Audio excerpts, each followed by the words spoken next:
باللہ من الشیطان الرجیم بسم اللہ الرحمن الرحیم۔ آج ہم سورۃ البقرہ کی آیت نمبر 32 کا مطالعہ کریں گے۔ اس سے پچھلی آیت میں کہا گیا تھا کہ وَعَلَّمَ آدَمَ الْأَسْمَاءَ كُلَّهَا، اور اس نے سکھائے آدم کو تمام اسماء، صفات یا اوصاف، سب کے سب کو۔ ثم عرضهم علی الملائکہ، پھر اس کے بعد اس نے پیش کیا انہیں سامنے ملائکہ کے۔ فقال، پھر اس نے کہا انبئونی، بتاؤ مجھے بھی اسمائی ہاؤلاء، ان کے اسماء، صفات یا اوصاف کے بارے میں، ان کنتم صادقین، اگر ہو تم سچے۔ اگلی آیت میں ملائکہ کا جواب ہے قالو، انہوں نے کہا، they said، فعل ماضی جمع مذکر غائب، یعنی ان ملائکہ نے کہا سبحانہ کا، ہر عیب سے پاک ہے تو۔ سبحان اور تسبیح یہ قرآن مجید کی عام اصطلاحات ہیں۔ ان کا مادہ ہے سین، با اور ہا، اور سبح، سبحن، سباحت کے بنیادی معنی ہیں پانی، فضا یا خلا میں تیز رفتاری سے گزرنا یا نقل و حرکت کرنا، اور اس کے نتیجے میں دور تک چلے جانا۔ چونکہ تیز رفتار نقل و حرکت کے لیے قوت اور تندہی سے کام لینا پڑتا ہے، اس لیے سبحن کے معنی میں تگ و تاز، تندہی اور محنت و کوشش کا پہلو بھی پایا جاتا ہے۔ یہ لفظ متعدد معنی میں استعمال ہوتا ہے، جن میں سے چند ایک مندرجہ ذیل ہے۔ تیراک کا پانی میں تیز رفتاری سے تیرنا، جیسے سباہ بن نہر کا مطلب ہوتا ہے وہ نہر میں تیرا۔ گھوڑے کا تیز رفتاری سے بھاگنا، جیسے سباہ الفرس کا مطلب ہوتا ہے گھوڑا تیزی سے بھاگا۔ اور اجرام فلکی کا تیز رفتاری سے چلنا، جیسے قرآن مجید میں ہے کہ والشمس والقمر کل فی فلک یسبحون، اور سورج اور چاند تمام مدار کے اندر تیزی سے تیرتے ہیں۔ کسی کام کو سرعت اور تیز رفتاری سے کر گزرنے کے لیے بھی الفاظ آتے ہیں، جیسے سبح الرجل کا مطلب ہوتا ہے آدمی نے تیزی اور مستعدی سے کام کیا۔ اور روزگار یا کام کاج کے سلسلے میں جو دوڑ دھوپ کی جاتی ہے یا مصروف یا سرگرم عمل رہا جاتا ہے، اس کے لیے بھی سبحن کے لفظ آتا ہے۔ جیسے قرآن مجید میں ہے کہ انا لکا فی النہار سبحن طویلا، بے شک آپ کے لیے دن میں طویل مصروفیات ہوتی ہیں۔ غور کیا جائے تو سبح، سبحن، سباحت کے الفاظ میں تین اہم پہلو چھپے ہوئے ہیں۔ ایک سرعت یا تیزی، یعنی اجیلٹی، پرومپٹنس یا سوئفٹنس۔ دوسرا تگ و تاز یا تندہی، یعنی ڈیلیجنس۔ اور تیسرا دوری یا ڈسٹنس یا ریموٹنس۔ اور تسبیح کے دو اہم پہلو ہیں۔ پہلا جو پہلو ہے وہ ہے declaring that Allah is far from every imperfection or impurity, or from everything derogatory from his glory، یعنی یہ بات کہنا، زبان سے اقرار کرنا یا زبان حال سے کہنا کہ اللہ ہر خامی یا عیب سے بہت دور ہے یا پاک ہے۔ تو دوری یا ریموٹنس کا جو پہلو ہے وہ ایک نمایاں اس میں ہوتا ہے۔ اور دوسرا پہلو جو عملی ہے تسبیح کا، وہ یہ ہوتا ہے being swift and diligent in Allah's obedience، کہ اللہ کے احکام کی بجا آوری میں تیزی اور مستعدی اور ڈیلیجنس دکھانا، یہ اللہ کے احکام کی پیروی کرنا سوئفٹلی، پرومپٹلی، ڈیلیجنٹلی۔ تو دونوں پہلو میں ایک عملی پہلو ہے اور ایک جو ہے وہ قولی پہلو ہے۔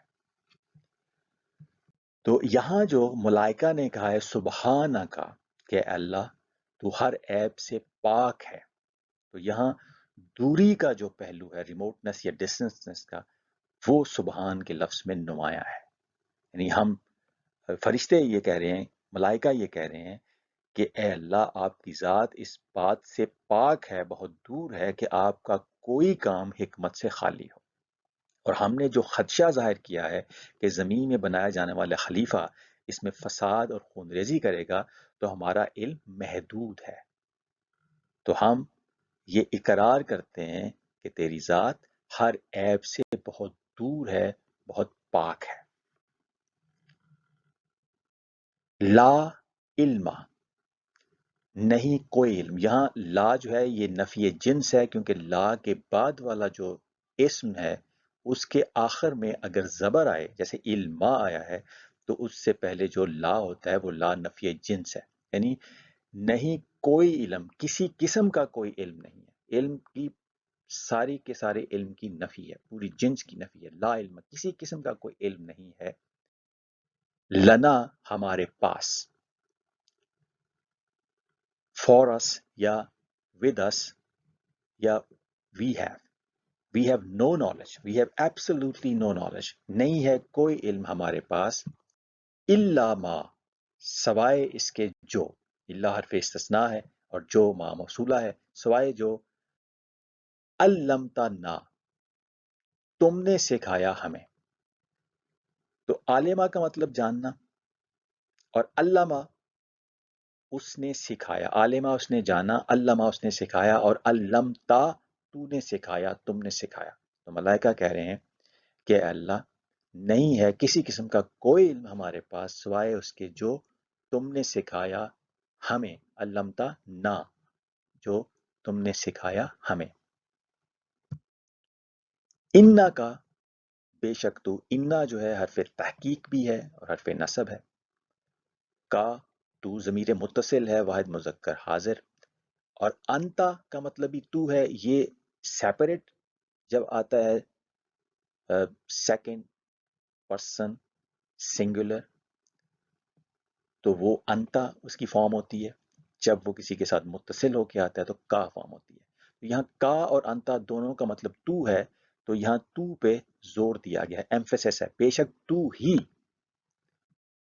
العلیم ہے اور الحکیم ہے، کہ بے شک اے اللہ تو ہی العلیم اور الحکیم ہے۔ علم اور معرفت، اگرچہ دونوں کا معنی جو ہے وہ جاننا ہوتا ہے، لیکن علم جو ہے یہ معرفت سے خاص ہے۔ علم کا مطلب ہوتا ہے کسی شے کی حقیقت کو یقینی طور پر جان لینا، to know something truly and certainly، جیسے کوئی شے ہے حقیقت میں ویسے اس کو جان لینا اور یقینی طور پر جان لینا، اس کو علم کہتے ہیں۔ اور علم کا درجہ لغات لکھنے والے یہ کہتے ہیں کہ وہ معرفت سے زیادہ بلند ہے، اور اس کی وہ دلیل یہ دیتے ہیں کہ اللہ تعالیٰ کی صفت علیم ہے، اللہ تعالیٰ کی صفت عارف نہیں ہے، اور علم والا جو ہے وہ عارف سے زیادہ بلند ہوتا ہے۔ اگر عارف جو ہے وہ بلند تر صفت ہوتی تو اللہ کی صفت کے طور پہ یہ لفظ آتا۔ تو علم کا درجہ معرفت سے زیادہ بلند ہے، کیونکہ اس میں شے کی حقیقت کو یقینی طور پر جان لینا مراد ہوتا ہے۔ تو ملائکہ یہ کہہ رہے ہیں کہ اے اللہ تو ہی ہر حقیقت کو جیسی وہ ہے یقینی طور پر خوب جاننے والا ہے، اور دوسرا ہے کہ تو الحکیم ہے۔ اب جو الحکیم ہے اس کا مطلب خوب حکمت والا۔ حکمت کیا ہے، یہ بڑا ایک کمپریہنسو جو ہے وہ ٹرم ہے، اس کا اب ہم تھوڑا سا مفہوم سمجھتے ہیں۔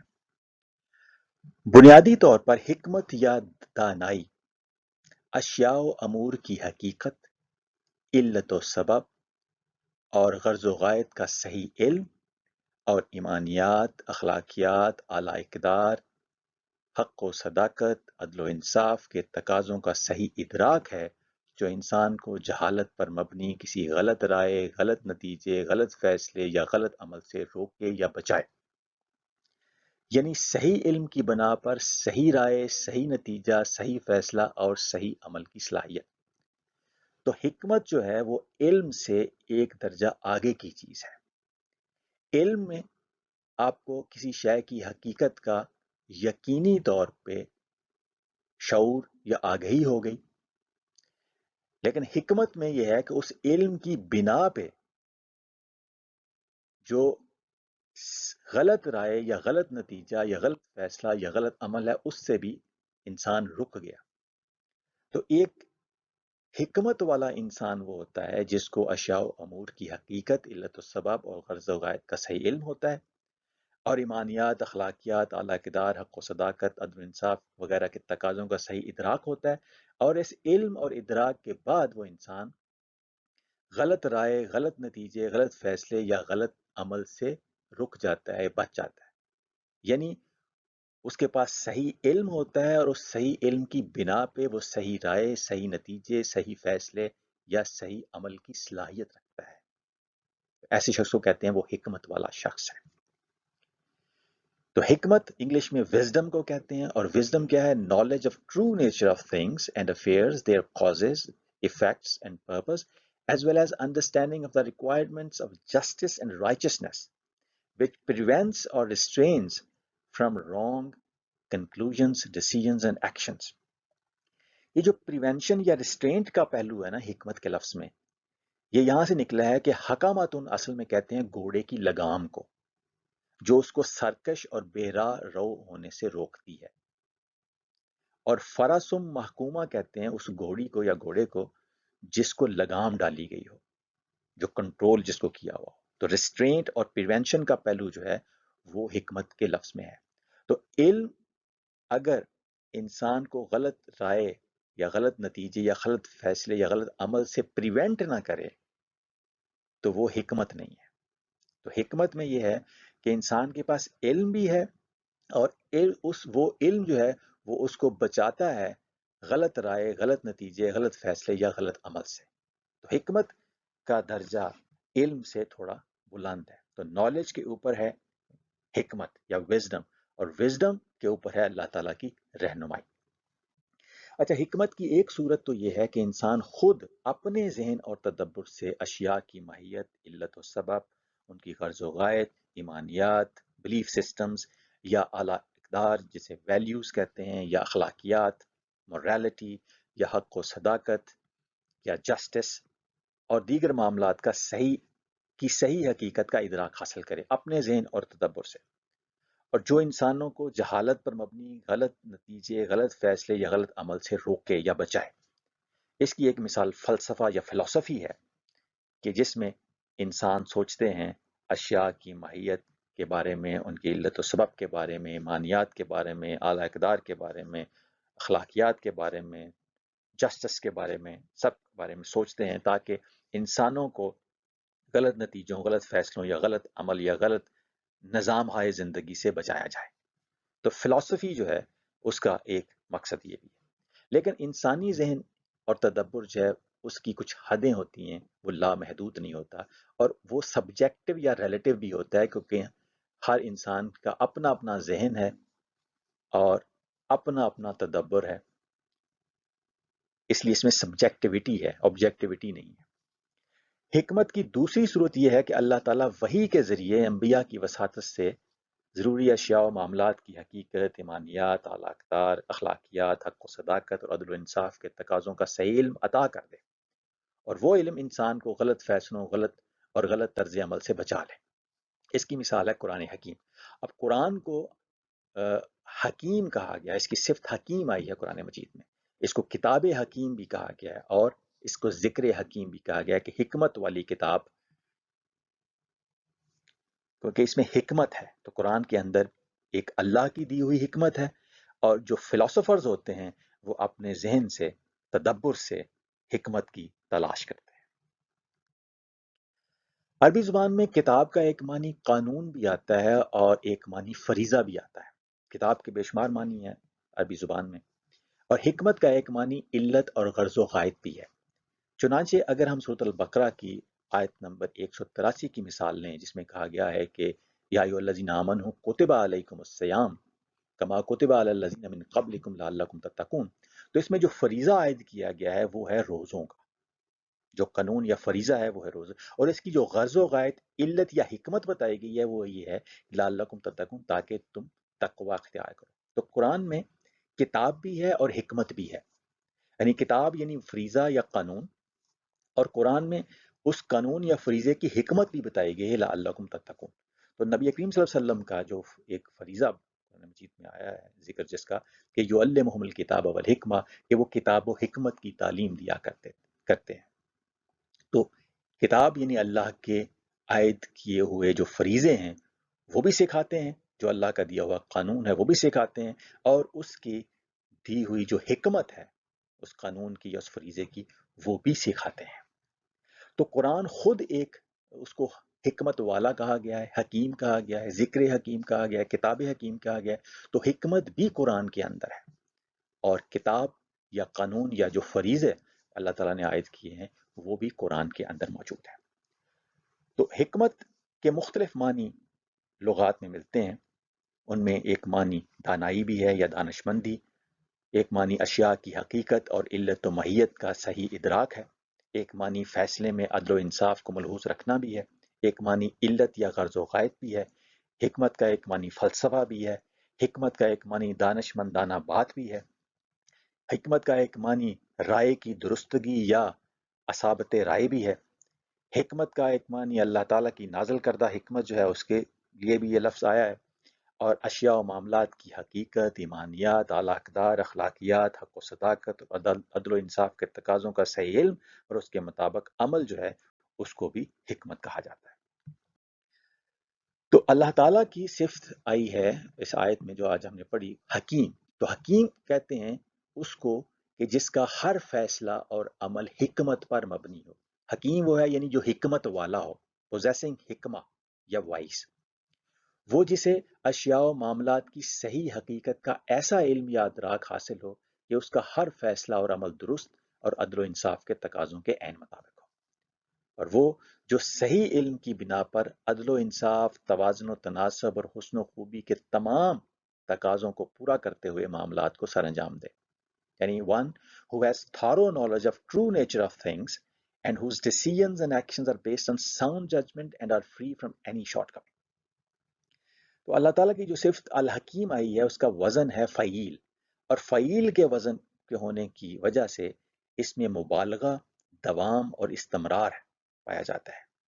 تو اللہ تعالیٰ کی صفت الحکیم، دی آل وائز، کا مطلب یہ ہے کہ وہ بے حد یا خوب حکمت والا ہے، اور اس کی حکمت دائمی ہے، ہمیشہ سے ہے اور ہمیشہ رہے گی، اور وہ تمام اشیاء کی ماہیت، علت و سبب، غرض و غایت، حق و صداقت، عدل و انصاف اور حسن و خوبی کے تمام تقاضوں کا کامل اور یقینی علم رکھتا ہے، جس کی بنا پر اس کا ہر فیصلہ، ہر کام اور ہر حکم کسی بھی خامی، کوتاہی یا غلطی سے پاک ہے۔ تو یہ جو ملائکہ نے کہا کہ بے شک اے اللہ تو ہی ہر شے کو خوب جاننے والا ہے اور خوب حکمت والا ہے، تو اس کا مطلب یہ ہوا کہ فرشتے یہ اس بات کا اقرار کر رہے ہیں کہ جو ہم نے جو خدشہ ظاہر کیا تھا کہ جو خلیفہ زمین میں اے اللہ تو بنانے جا رہا ہے وہ وہاں فساد انگیزی کرے گا یا خون ریزی کرے گا، تو ہمارا علم محدود ہے، اے اللہ تو ہر عیب سے پاک ہے، تو اس عیب سے بھی پاک ہے کہ تمہارا کوئی فیصلہ جو ہے وہ اس میں کوئی خامی ہو یا کوئی کوتاہی ہو، ہمیں تو اتنا ہی علم ہے جتنا تم نے ہمیں سکھایا، اور تو ہی ہر شے کا مکمل اور یقینی علم رکھنے والا ہے، اور تمہارے ہر کام میں ایک حکمت ہے۔ وما علینا الا البلاغ المبین۔